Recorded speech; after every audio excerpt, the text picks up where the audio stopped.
안녕하세요. 잘 사고 잘 파는 부동산 이야기의 안쌤입니다. 요즘 부동산을 가지고 있는 사람들 중에 많은 사람들이 증여를 하고 있는데요. 올해 꼭 증여를 해야 이득인 경우들이 있어요. 2023년에 달라지는 것들이 있기 때문인데요. 오늘은 얼마 남지 않은 2022년 안에 증여를 하면 이득인 경우들을 알아볼게요. 우선 전국의 아파트 매매와 증여 건수를 살펴볼게요. 22년 데이터가 10월밖에 안 나와서 우선 21년도 데이터도 1월부터 10월 기준으로 볼게요. 요즘 나오는 신문기사 중에서 부동산 매매가 역대 최저다 라고 하는 기사가 있죠. 얼마만큼 최저냐면 근 10년간 전국의 아파트 매매가 50만 건 이하가 없었는데 22년 10월까지 거래가 약 26만 건으로 50만 건을 밑돌게 되었죠. 아무튼 매매가 없는 상황이고 증여도 작년보다는 많이 줄어든 양상입니다. 그래도 22년에는 약 3만 7천 건의 증여가 있었네요. 참고로 옆에 있는 건축물 증여는 22년에 약 8만 7천 건 있었습니다. 전국적으로 보면 아파트보다는 건축물 증여가 더 많았습니다. 서울의 아파트 매매와 증여 건수를 살펴볼게요. 21년 4만 5천 건이던 매매는 1만 3천 건으로 전년 대비 30% 수준이고 증여는 올해 약 4,400건으로 전년 대비 40% 수준이네요.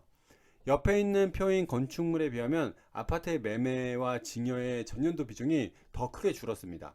아무튼 전국이든 서울이든 매매와 증여는 21년 대비 줄었습니다. 그럼에도 불구하고 증여하는 사람들이 있죠. 증여는 왜 하는 걸까요?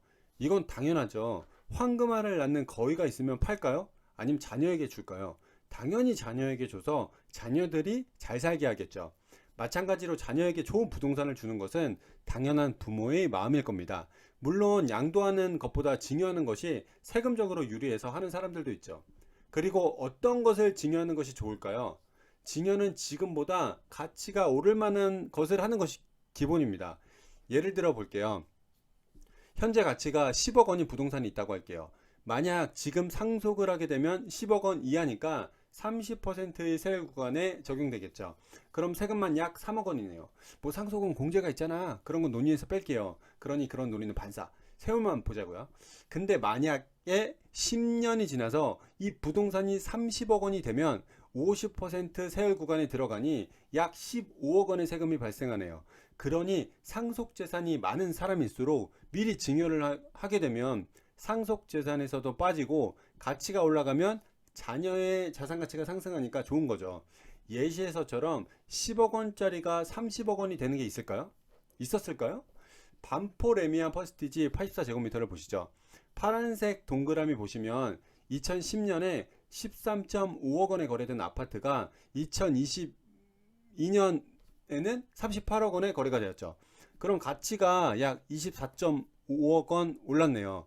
그럼 옆에 있는 상속 증여 세율표를 보면 40% 세율에서 50%로 세율 구간이 올라가게 됩니다. 상속세도 많이 나오고 지금 증여를 해도 10년 전보다도 훨씬 많이 내게 되네요. 즉 가치가 오를 만한 것은 미리미리 준비하는 것이 좋죠. 그럼 2022년이 가기 전에 증여를 해야 되는 이유가 있나요? 23년과는 달라지는 것들이 있기 때문인데요. 이유는 세 가지가 있습니다. 정확히는 앞에 두 가지인데요. 우선 첫 번째는 취득세가 개정됩니다. 23년부터는 취득세를 적용하는 과세표준을 시가표준액이 아닌 시가인정액으로 사용합니다. 지방세법 10조 2를 보면 증여의 과세표준이 앞으로는 시가인정액으로 변경되는 것을 볼 수 있는데요. 예를 들면 증여로 인한 취득에는 시가표준액을 사용하죠. 어떤 건물의 시가는 10억 원이고 공시가격이 5억 원이면 취득세 계산할 때는 5억 원에 3.5% 세율을 곱해서 1,750만 원 세금을 내는데 내년부터는 시가인 10억 원을 가표로 잡고 3.5% 세율을 곱해서 3,500만 원 세금을 내게 됩니다. 즉 내년에 세금이 늘어나는 것은 거의 기정사실화된 거죠. 그러니 시가와 공시가격 차이가 큰 부동산의 경우에는 올해 증여를 하는 것이 유리할 수도 있겠네요. 올해 증여가 유리한 이유 중 두 번째는 2월 과세 연장 때문입니다. 보통 증여를 하고 양도를 하는 경우 2월 과세 적용 기간이 5년이었는데 10년으로 연장된다는 내용입니다.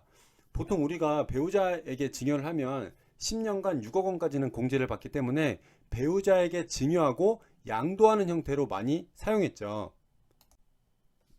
근데 배우자에게 증여하고 5년 이내에 팔면 취득가액을 배우자가 증여받은 가액으로 하는 것이 아니라 애초에 증여자가 취득한 가격으로 볼 수도 있었기 때문에 5년 이후에 매각하는 쪽으로 이루어졌죠. 근데 내년부터는 이 기간이 10년으로 된다는 내용입니다.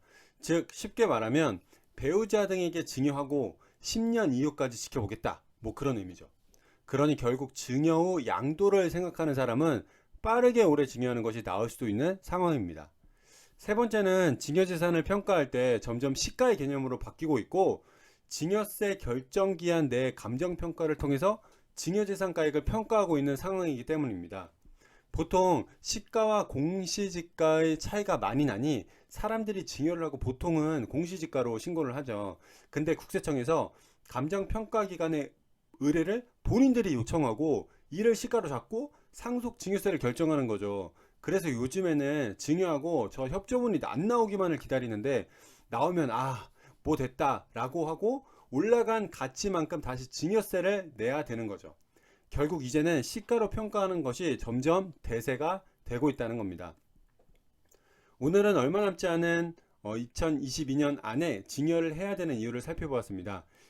취득세의 과표가 시가 표준액에서 시가 인정액으로 변경되니 시가와 공시가격 차이가 많이 나면 올해 증여를 하는 것이 유리할 수 있고, 2월과세 적용기간이 5년에서 10년으로 연장되니 증여 후 양도를 하는 큰 그림이 있는 사람들은 올해 서두르는 것이 좋겠네요.